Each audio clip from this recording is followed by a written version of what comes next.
Now, the outbreak of war in Eastern Europe is sending shockwaves through the world and is reshaping the energy transition debate as oil prices and other commodities rise. To discuss this is the Secretary General African Petroleum Producers Organization, APO. He's no other person but Dr. Farouk Ibrahim. Doctor, you're welcome to Business Express. Thank you. Good to have you. It's been a long while. Thank you.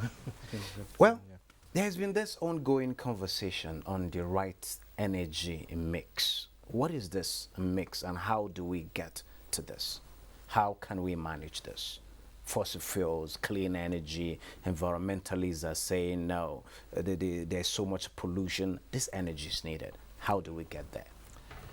Well, I think the energy agenda in the world today is an agenda set by countries that are advanced and developed. This is an agenda that they have made the world to come to believe this is an agenda for all of us. When we talk of energy transition, we are made to believe that the burning of fossil fuels, oil, gas, coal, is detrimental to human health, and that the emissions that go out from the burning of these fuels cause global gas houses and atmospheric pollution, and we should do everything to stop it. I don't think anybody is going to ever argue or disagree with any proposal to make the world a better place for all. Sure. But better place for all is really a question of where you stand in that equation. Our position in Africa is that fossil fuels have been used for the last 170 years. In the last 150 years, the world has known that fossil fuels produce emissions that are dangerous to humanity.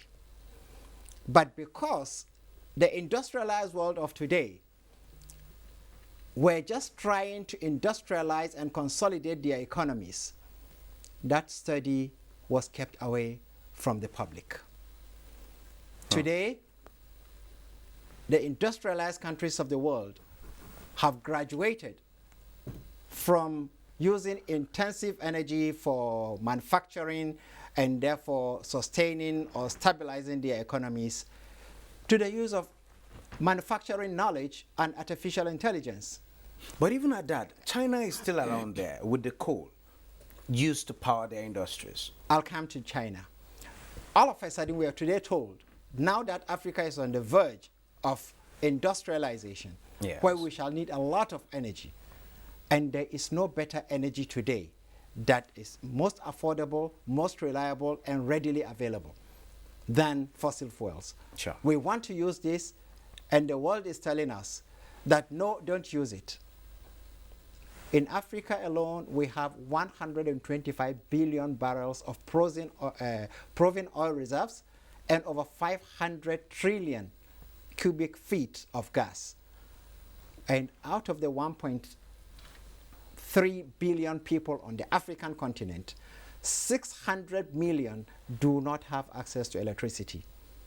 900 million do not have access to any form of energy. Has a huge challenge. And this is the energy we have, energy that for the last 70 to 80 years we have tried to understand the technology to be able to use it.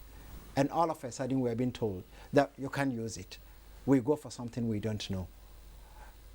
The question, what we have been saying in Africa is that if Europe and America, they were the ones that are blessed with oil and gas the way the Middle East and Africa has been blessed, I guarantee you, Ben, they will develop the technology that will make fossil fuels clean. The issue is a question of It's about cleanliness. clean energy, yes. Okay? So they would have developed the technology.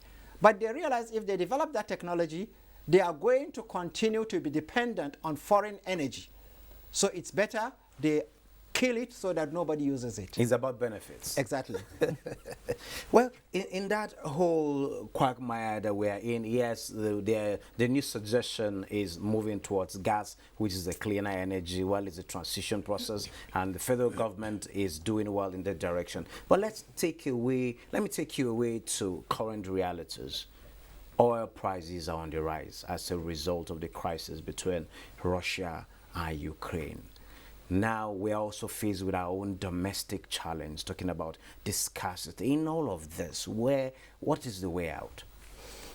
On this, let me take the scarcity in Nigeria as home first. Yes.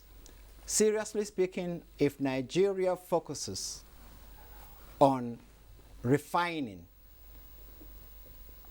the issue of scarcity will be a matter of the past.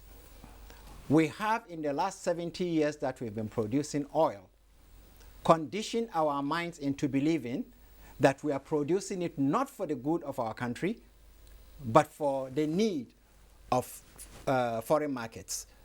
And then you use the funds that you get from that market to develop your infrastructure.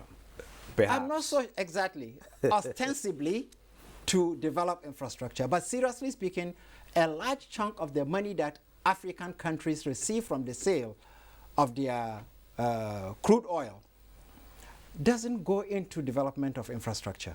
It goes into conspicuous consumption.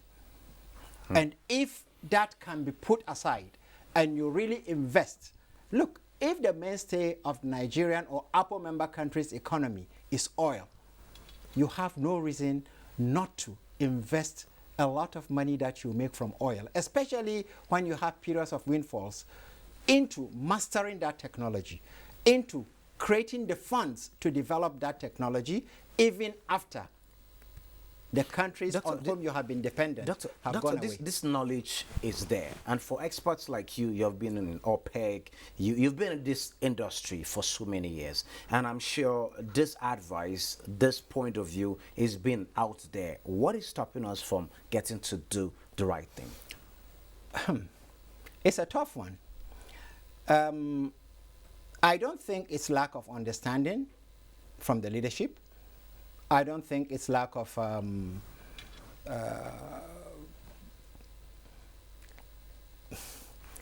let's leave it at that, Prof. Okay. Now, this growing scarcity, courtesy this crisis, what is the impact on the global oil market? A lot of shipments, Russia is about the second largest exporter of both crude and even refined, just after Saudi Arabia. And a lot of people are saying, hey, we are not buying, we are not even shipping, we don't want to go close to this. And because of the sanctions, what is the adverse effect? What is the possible implication? And not just the global oil, but also for us, Africa, whom sell our crude to get the refined products? Well, definitely it will cause more volatility, as you have already begun to see on the market. Volatility is not good for the industry. But for countries that are producing oil, volatility, especially sharp and ones like, you make quite some money from these instabilities, etc. The question is, how best can you make use of this, take advantage of this? Particularly for us in Nigeria when we're talking about subsidy. The subsidy is a political issue. I think eventually, whether government likes it or not, and I'm speaking really not about Nigeria, but the whole of Africa, whether they like it or not, they will have to let go subsidy. Because at the end of the day, seriously speaking, if you want to strengthen that industry, to consolidate it, government cannot do it alone. You have to bring private entrepreneurs. And the private entrepreneurs don't come in because they are nationalistic or they are patriotic. They are guided by what will they make in that business, what profit. The profit motive determines to a large extent what they do. So if they are going to go into an enterprise that they are not likely to get profit, no matter the preaching, no matter the exploitation, no matter what you do, they are not going to do it as they should. Okay, with these rising prices, the IEA is saying that they're going to be rolling out some stockpiles to see to measure up with the supplies to kind of create this equilibrium. What do you see that doing to the prices?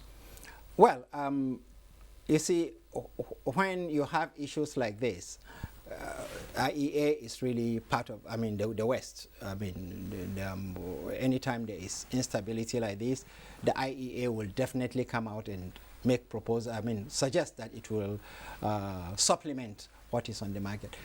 The extent to which that will bring down the price or stabilize the market is really very, very limited.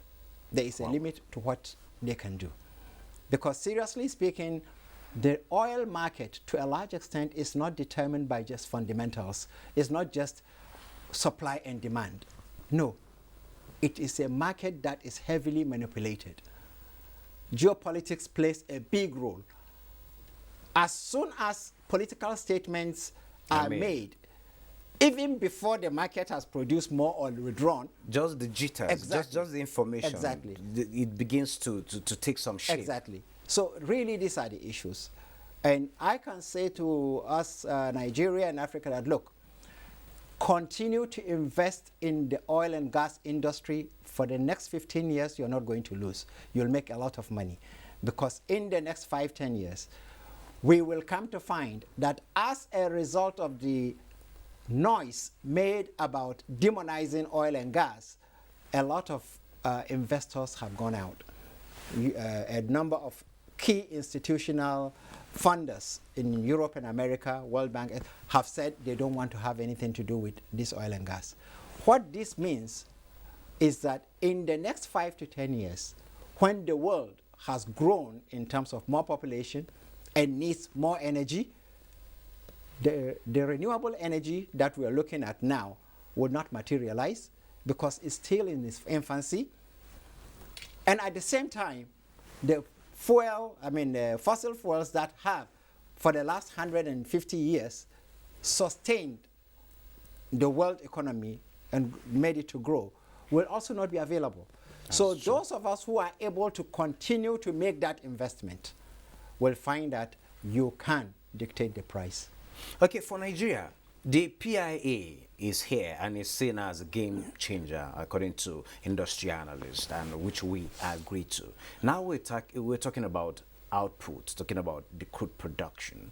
How can we increase our output? Because if you look at our quota at OPEC, it seems we don't get to meet such targets. What can we do to improve this? Well, essentially, there are 3 areas. One is the question of funding. Just this morning, the GMD of NNPC was speaking at the Nigerian International Energy Summit, and he brought out this issue about funding. Yes, funding is critical, but I believe that, seriously speaking, Africa should begin to think differently about funding. We can't continue to think that we are going to continue to depend on countries that have already decided that they are moving on with their lives in terms of fossil fuel to continue to get money from them. They will not be necessarily willing. They will not, and if they do, the terms will be so unequal for us. I've always, look, let me say it very clearly, I have always believed that if Africa believes sincerely that it has these resources, it can raise the funds with which to develop it. Thank you so very much. At that point, it's actually a strong one to end this discussion. It's something we can continue some other time. Thank you so very much, Dr. Farouk Ibrahim, for sharing your thoughts with us on the way to go